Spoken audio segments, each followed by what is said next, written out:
से हमारा gender biasness है। लगभग हर क्षेत्रों में हमारा ये जेंडर बायसनेस है, जेंडर डिस्क्रिमिनेशन है, लैंगिक भेदभाव फैला हुआ है।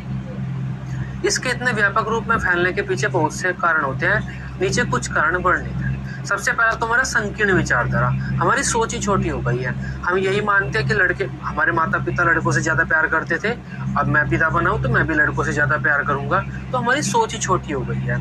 जैसे जैसा हम देखते आ रहे हैं समाज में, हम देखते हैं ऐसे ही हमने अपनी सोच बना लिया और ऐसे ही हम हो गए। एक कारण तो इसका ये हो जाता है हमारे लैंगिक भेदभाव का, कि हमारी संकीर्ण, हमारी सोच ही छोटी हो गई है, हमारी विचारधारा संकीर्ण हो गई है।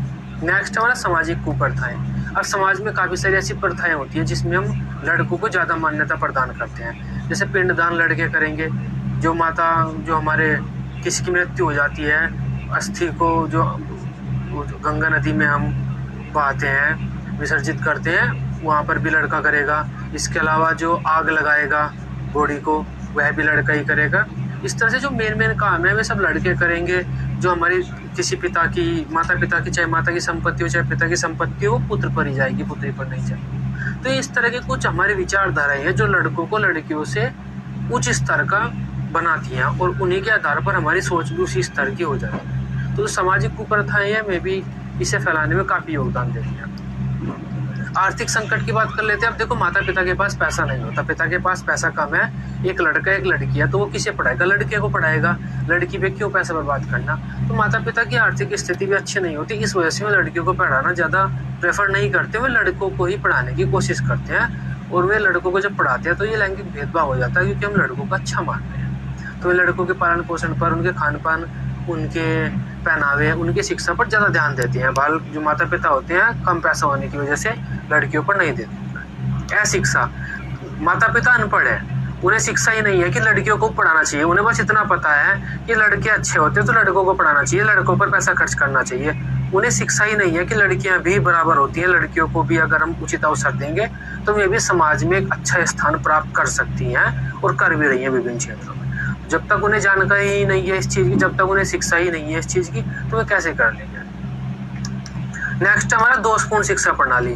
जो हमारी शिक्षा प्रणाली है उसमें भी हम यही बताते हैं कि लड़के अच्छे होते हैं, लड़कों को बढ़ा चढ़ा कर दिखाते हैं। जब भी कोई कहानी सुनाई जाती है तो ऐसे ही कहा जाता है, एक राजा आया था, एक राजकुमार आया था, उसने राजकुमारी को बचाया। या फिर हम न्यूट्रल भाषा का प्रयोग नहीं करते, ज्यादातर हम ये करते हैं कि सभी बच्चे आ जाइए, जो भी हमारे छात्र हैं वे आ जाओ। हम लड़कियों के बारे में ज़्यादा डिस्कशन नहीं करते अपनी किताबों में भी। जैसे हम बात करते हैं कि एक शिक्षक पढ़ा रहा है, ऐसा भी तो हो सकता है एक शिक्षिका पढ़ा रही होगी। जब भी कोई कहानी वगैरह सुनाते हैं, जब भी कोई क्वेश्चन आता है हमारे पेपर में, तो एक शिक्षक मान लेते हैं, एक शिक्षक ये पढ़ा रहा है और बच्चे ये कर रहे हैं, तो वहाँ पर शिक्षिका भी तो लिख सकते हैं। इसके अलावा हम किताबों में क्या करते हैं, किताबों में फोटो दिखाते हैं बच्चों को।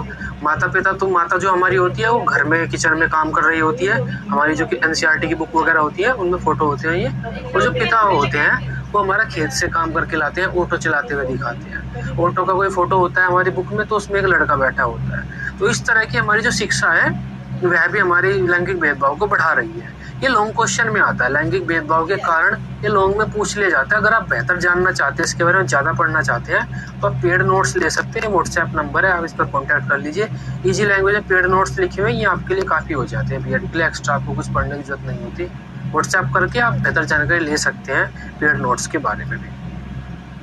नेक्स्ट हमारा सुरक्षात्मक कारण। अब देखो, लड़कियों की सुरक्षा करनी पड़ती है हमें, उनके साथ कुछ ना कुछ दुर्घटनाएं, बुरी घटनाएं घटित होती रहती हैं। उनकी सामाजिक जो हमारा समाज है उसमें उनकी सुरक्षा करनी पड़ती है, उनको ध्यान रखना पड़ता है। न्यूज में, समाचार पत्रों में लड़कियों के साथ घटित होने वाली बुरी घटनाएं, दुर्घटनाएं सामने आती रहती हैं। तो सुरक्षात्मक कारणों से माता पिता लड़कियों को बाहर नहीं भेजते, जहाँ जिम्मेदारी उन्हें नहीं देते, लड़कों को ही देती है, तो लैंगिक भेदभाव हो जाता है। मनोवैज्ञानिक कारण। अब देखो, लड़के और लड़कियां, माता पिता चाहे कुछ भी हो, चाहे हमारी माता ही हो, हमारे समाज की जो स्त्री है उनकी सोच भी अब ऐसी हो गई है, क्योंकि उन्हें बचपन से देखती आ रही हैं। तो उनके दिमाग में ये चीज़ बैठ गई है कि लड़कियों को ये चीज़ नहीं करानी होती, हमें ये चीज़ें लड़कों के लिए ही होती है।